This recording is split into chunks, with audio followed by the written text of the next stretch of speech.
Kebakaran juga melanda 4 rumah di Cakung, Jakarta Timur. Kebakaran terjadi akibat penghuni salah satu rumah meninggalkan kompor yang masih menyala.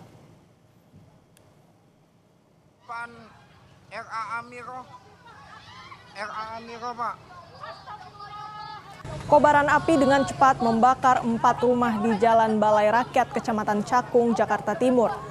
Petugas Sudin Damkar Jakarta Timur dibantu warga langsung berusaha memadamkan api agar tidak meluas.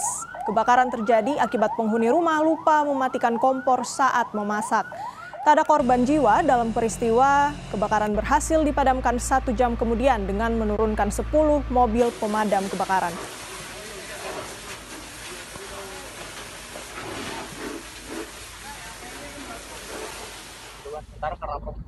Objek terbakar rumah kontrakan, 4 rumah. Ya. Dugaan sementara karena apa, Pak? Dugaan sementara kebocoran gas. Kebocoran gas. Berarti lagi ditinggal penghuninya atau bagaimana? Sedang memasak. Pemilik rumah sedang memasak lalu ditinggal keluar. Dan setelah kembali lagi sudah terjadi penyalaan.